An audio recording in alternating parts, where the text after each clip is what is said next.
I am so happy I get to see the sunset today on the lake. It's so beautiful. This is another special spot that I like to go to.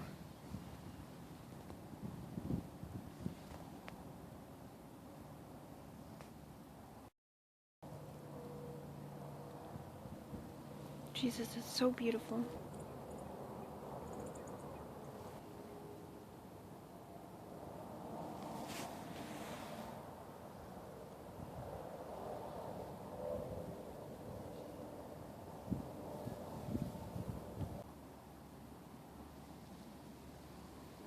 I love Jesus. I'm sitting in this little, it's like dead grass, but it's so fluffy and soft. It's perfect. I wanted to come out here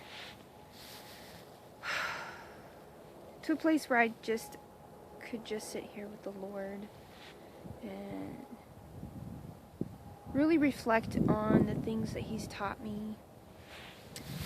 And I wanted to share with you guys another one of the testimonies that the Lord has saved me from. All glory to Jesus. Jesus took a temper away from me. I used to have a really bad temper. So bad. It started at the age of, I'd say, 9. That's when my life really started to fall apart. So I was starting to bottle up all the anger and hatred, and that's when I started blaming God. That's when I really started to walk away from Jesus. We moved around a lot. As a child, I was uprooted and placed into a lot of different schools and such. I had a lot to deal with, a lot to carry as a child. So I had a lot of anger. I had a lot of issues in my heart that needed to be worked on at such a young age. Instead of telling someone, because Satan would threaten me sometimes, he would tell me that I would make my family's life hard on them or worse if I told them things about the way I was feeling, because everybody was going through so many changes at the same time, but we were all like in a different place. We all had different issues, hard issues and things that we were dealing with. But as a child, when Satan tells you that things are your fault, you tend to believe him. It's easier to believe the bad stuff. It's easier to believe the negative things, the negative voice that's in your head. Whether it's your thoughts or Satan's, it's easier to believe. And that's what I was doing. I bottled everything up inside, and when it got to a point where I had to release the anger, because I wasn't going to anybody and talking to them. I wasn't even talking to God at that point. I was mad at him. So I didn't have an escape. I didn't have anybody to talk to, really. So I held it in, and then I would turn into this volcano. Like if something made me mad, if I got rejected at school, if kids made fun of me, this temper would flare up. And I remember being 10 years old, and I got into this fist fight with another girl, and she was a lot older than me. I would say maybe 15 or so, and that's really when it all kind of started. Like, I would get picked on, and I wouldn't hold in the temper. I would just let it come out. When people get so hurt, their heart is damaged, and angry people hold it in because they don't know where to release it. They have nowhere to release it. If they would know to go and talk to Jesus, then they could release it and he would heal their heart. But I didn't know that at the time, and I was so angry at God, I didn't want to talk to him.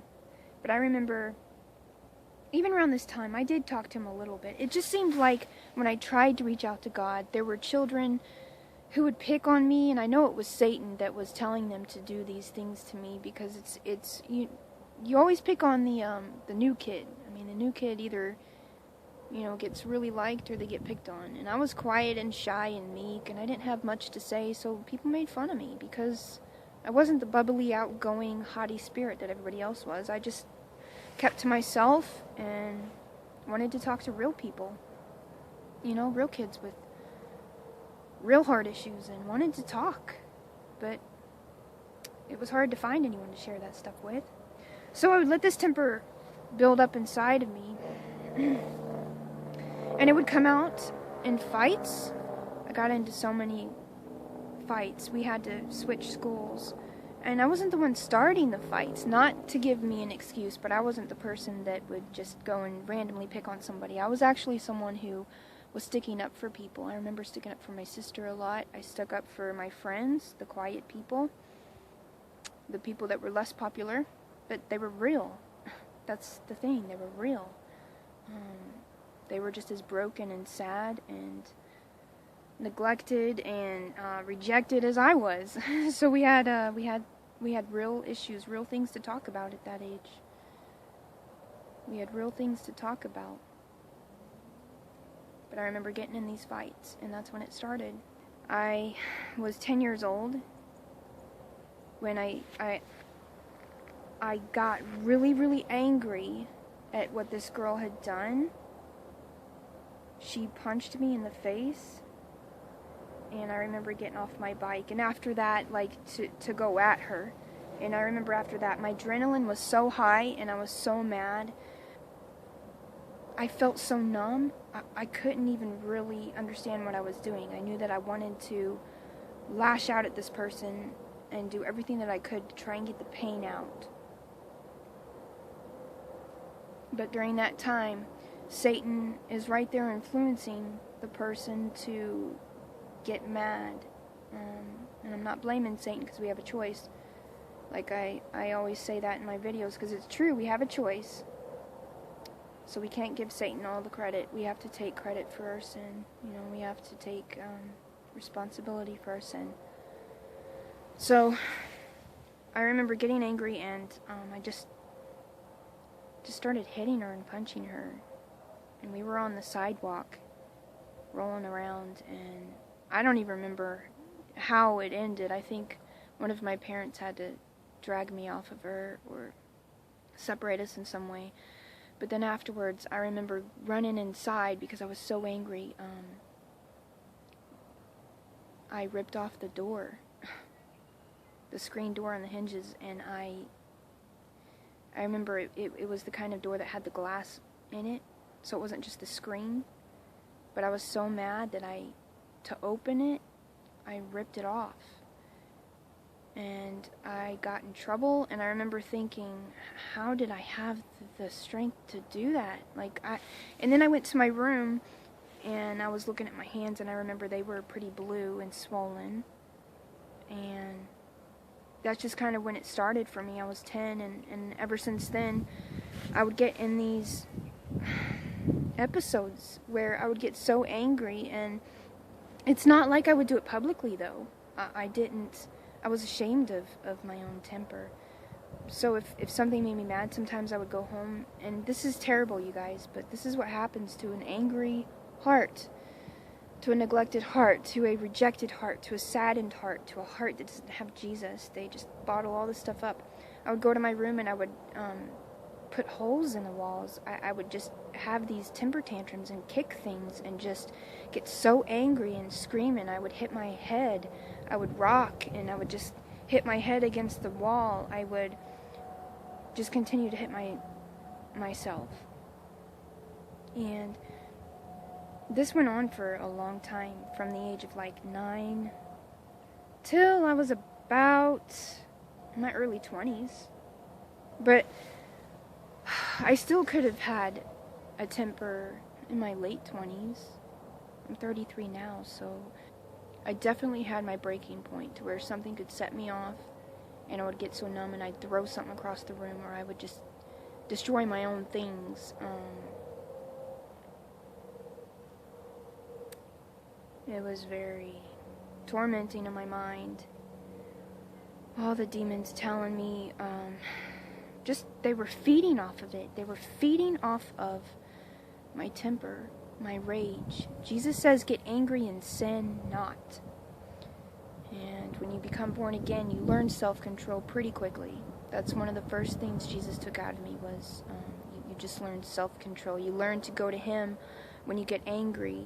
I wanted to encourage you guys, if you have a temper, if you get angry, you don't have to struggle by yourself.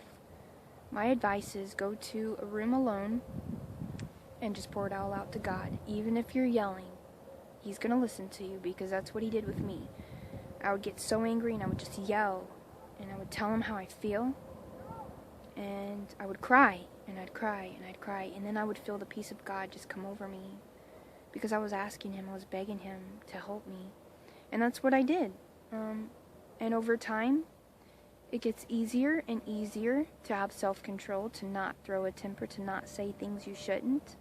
But it definitely takes self-control and discipline. And God can discipline you if you'll allow Him. That's why His children are called disciples, because He disciplines us. We learn discipline. We learn to have self-control, to have all the fruit of the Spirit, meekness, patience, love, and temperance. And you learn that the longer you walk with God.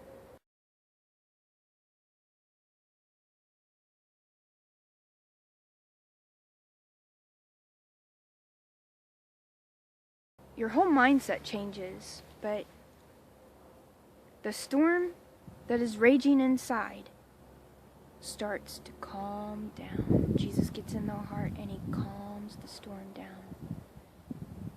He does. So there is hope, and there is love, and there is peace, and there's a place of comfort for you. And it's Jesus. It's Jesus. So if you know somebody that has a temper, or maybe you have a temper, and you don't understand what's going on, the Lord has taught me in that time that when they're having an episode, when I was having an episode, a temper tantrum, demons are right there, just making it even harder for that person to control, to have self-control, because they're saying, oh, doesn't that make you mad? Oh, don't you want to get back?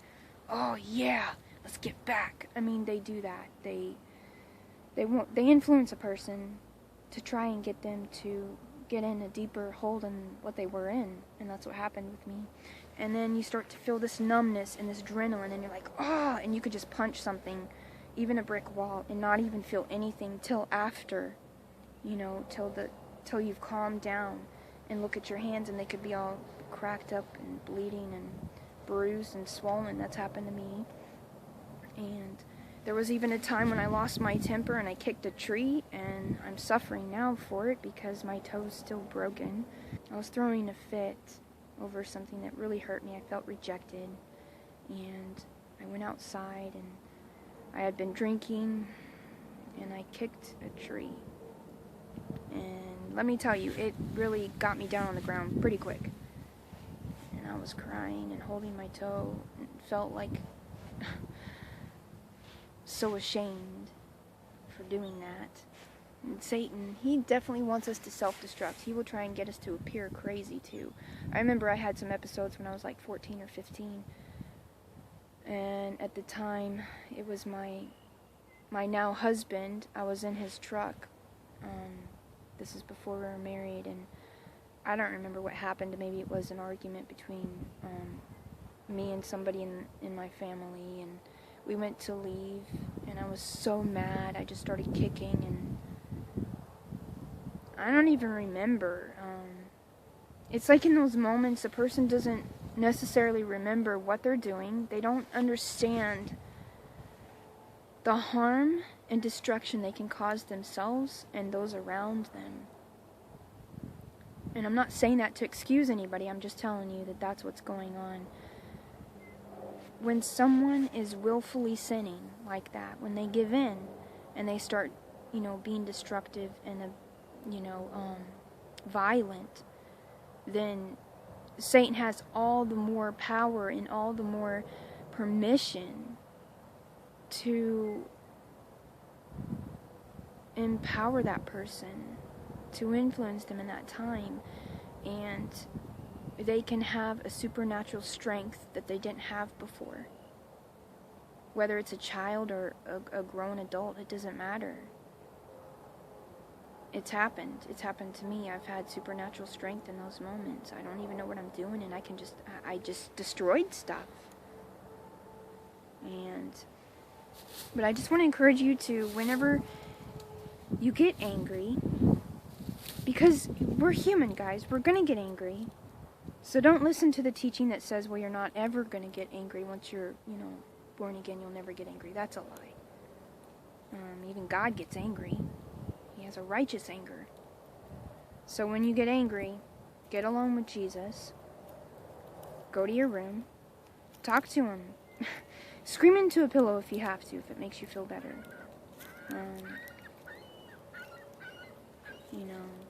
Do whatever it takes to get that time alone with God and just tell him how you feel. Ask him to tell you why you're angry, and ask him for his help to forgive others, because that's what it is. It's a root of bitterness and unforgiveness and hate from being rejected. It could be anything. But that's also why people turn to drugs and alcohol, because they want to numb the pain. They want to numb that feeling. And that just makes it much more worse. I have seen people on drugs and alcohol who already had a temper problem before they even went to that, and then it just made it so much more worse. And it's demons influencing people to do these things and to stay in bondage. But you don't have to. You don't have to stay in bondage. You can be set free through Jesus, because I'm living proof. And I'll post a couple pictures on here and show you guys the Jackie that I once was, the Jackie that Jesus buried, and just so you can see. You can see the anger, you can see the demons right in my eyes in some of these pictures, and the sadness and the pain. And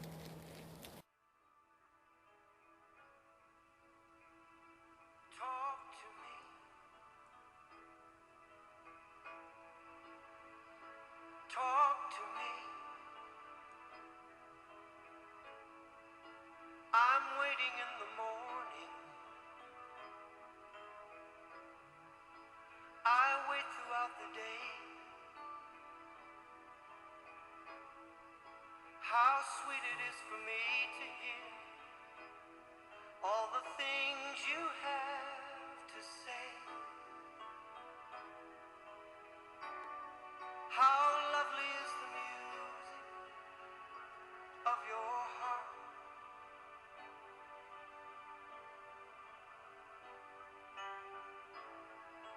Talk to me, my love. I know what it's like. I know what it feels like to be hurt and to have a hard life. I do. But you can have a hard life and you can make it through Jesus. He can become your best friend. He can become your comforter. If you'll trust him. He's my comforter. So anytime you get angry or upset, go talk to God. Tell him all about it, because he cares. He loves you so much. I want to show you guys where I'm sitting.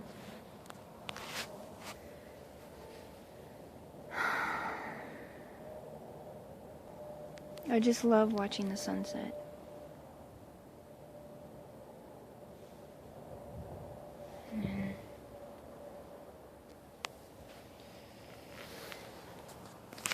Jesus can calm that storm in you if you let him. He can. He calmed the storm in me. It just takes self-discipline. It takes trusting God and knowing that he does care about everything you're going through. He does. And you may not think that he understands, but he does.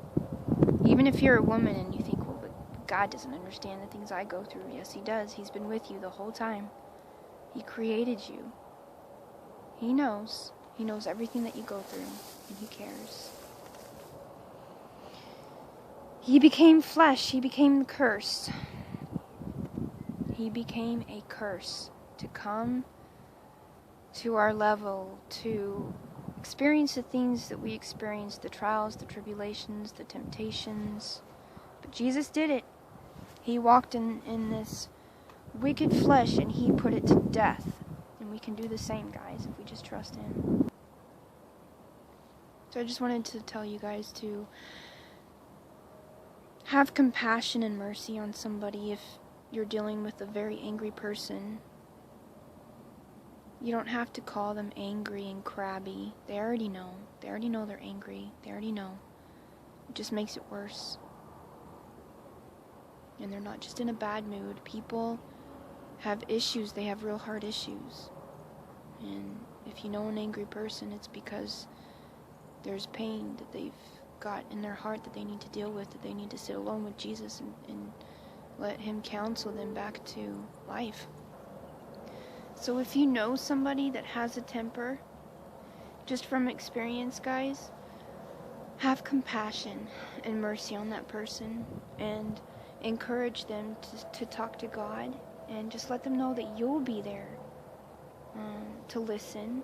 If it's your child, listen to your child.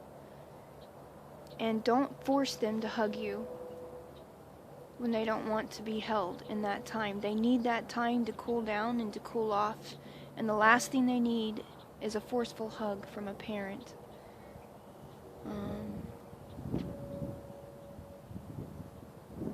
You want your child to embrace you with love, and to remember that your embrace is with love, not forcefully. Because when you hold somebody down, it just makes it worse. They'll just fight back. They need that time to calm down. So just let them calm down, and then go talk to them. But just wait. It's important that you wait, because the more you provoke somebody, like if they're throwing a fit, if it's a child and they're throwing a fit, if it's an adult, I don't know what the situation is, but it's just good to walk away and just wait it out. Because if you say or do something, it could just make it last longer. They can't communicate in the right mind in that time anyways. Most of the time, I would say things and do things that I didn't even mean or didn't want to do, because the person just wouldn't leave me alone, because they would just keep nagging me in that moment. And there's times when we need to get away, when we need to be alone, when we need to just step away from a person for whatever reason and to calm down. And that's okay. Even Jesus needed to be alone at times. I'm not saying that, He threw temper tantrums. But He did have a righteous anger and topped over tables. But I am saying that even Jesus needed to be alone at times. He would walk away from the crowd and, well, He was alone. He was alone a lot. By Himself. People just need that. Sometimes they just need to be alone to calm down. And then you can communicate with them once they're calm. And not in a condescending way, but with love. With God's love. Let them know that they're loved. Because if you argue back, it's just going to make it worse on you and the person. And more things will be said. More sin will be brought forth.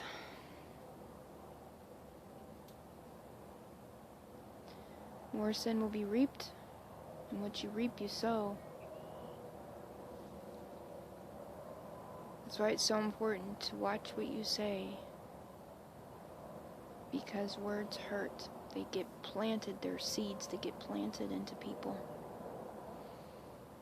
It's always good to just say what God has you say. Be led by His Spirit. Because He is the Word of God. He's the seed. And His seed brings forth life and righteousness and holiness and heavenly fruit. Just trust Him, okay? He loves you so much. He can calm the storm in you. He can. I love you guys. God bless you. If you need anything, prayer, anything, just let me know, okay? Continue to seek Him. Spend time with Jesus. The more time you spend with Him, the more His peace and His Spirit will fill you. And the more you'll have temperance and self-control. I love you guys.